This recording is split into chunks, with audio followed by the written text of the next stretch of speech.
медиумите секогаш ни се битни со цел да постигнеме пошироко запознавање на целокупната македонска јавност со проблемите што ги имаме во областа на безбедност и здравјето при работа.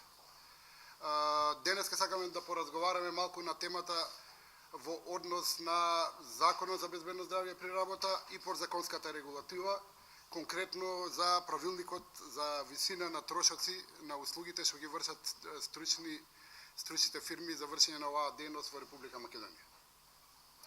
Секако тука ќе го напоменеме и Законот за јавни набавки, каде што сите субјекти од оваа дејност кои што учествуваат на пазарот во Република Македонија се ставени во некоја чудна позиција, бидејќи законот кажува дека 100% одлучува цената. Безбедноста, човечкиот живот не треба да се сведе само на поевтина понуда од некој понудувач, туку мора да се води сметка во однос на квалитетот на услугите и во однос на конкурентноста, тој квалитет да си дојде до израз и секој да има слободен пристап до тоа. Она што е проблем за нас, законот во членот 45.2 за безбедност и здравје при работа, кој што во моментов е на сила, кажува точно ова. Министерот, надлежен за работите од областа на трудот, ја пропишува висината на трошоците за извршување на стручни работи врз основа на видот, начинот, обемот и местото на извршените стручни работи. Значи, законот со ова му дава овластување на министерот да донесе одреден пропис. Прописот е донесен 2014 година. Тој е донесен со службен весник 10/2014 и тој конкретно гласи: Правилник за висината на трошоците за извршување на стручните работи за безбедност при работа. Овој правилник е тој што ни прави проблем и на нас и на стопанските субјекти кои што работат во Македонија. Тука сме ограничени и ние, меѓутоа и најмногу сите стопански субјекти кои што работат да добијат квалитет во извршување на работата, бидејќи во многу се намалува конкурентноста на фирмите и ни се диктираат условите под кои треба да работиме. Значи, ние не можеме да ја постигнеме онаа одредба за слободен пазар за кој што сите во Република Македонија се залагаат. Слободниот пазар со овој правилник за висина на трошоци не е нарушен. Ние сме сите за конкурентност, да имаме квалитет, меѓутоа и да ни се овозможи да имаме слободен пазар и тој што е квалитетен да се може да се избори за своето место на пазар. Тука таксативно се одредени сите цени по кои што треба да работиме и тука во самиот правилник се дадени условите по кои што треба да работиме.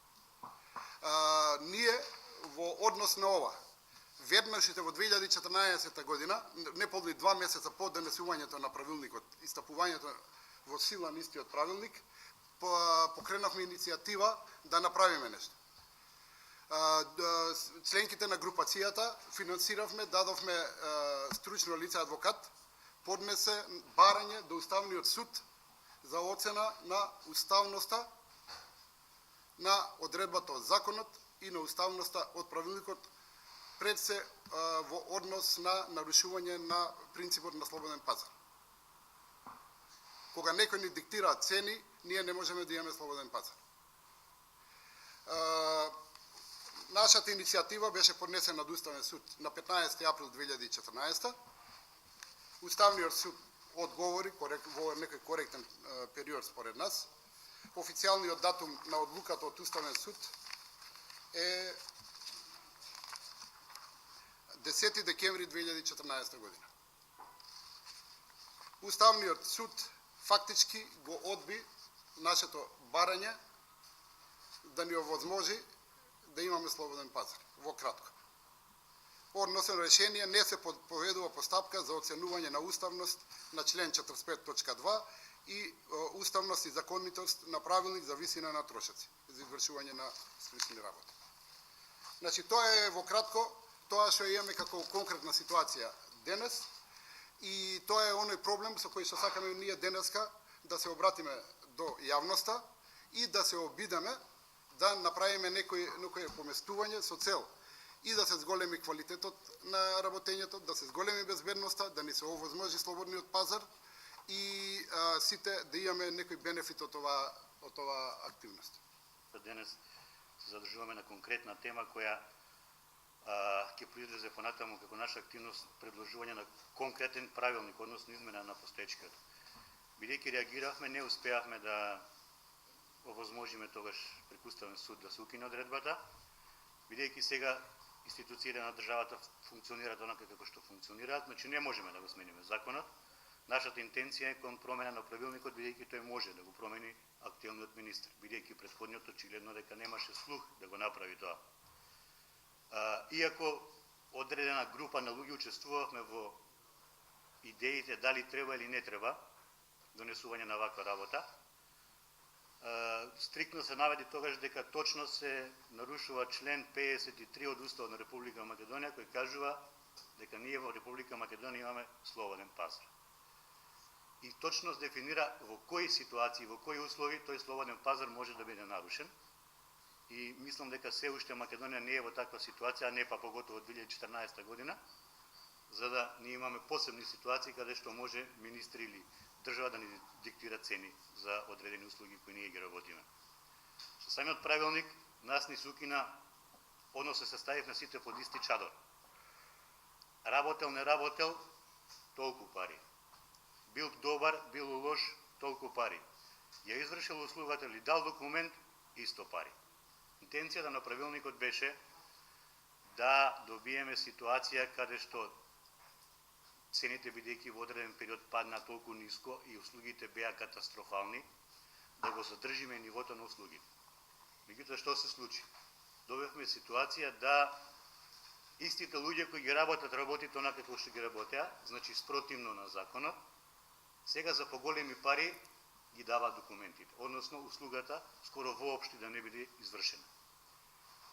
Битно е дека со овој правилник се постигна целта да фирмите имаат документи, односно нашите клиенти добијат документи за безбедност и здравје при работа, а дали услугата е извршена и како извршена далеко тоа. Нас тоа не отежна работата, бидејќи веќе сите сме ставени во исти кош, тие што сакаме да го работиме ова реално и навистина за вработените и за фирмите за кои работиме, веќе сите тие средства се на некој начинускратени.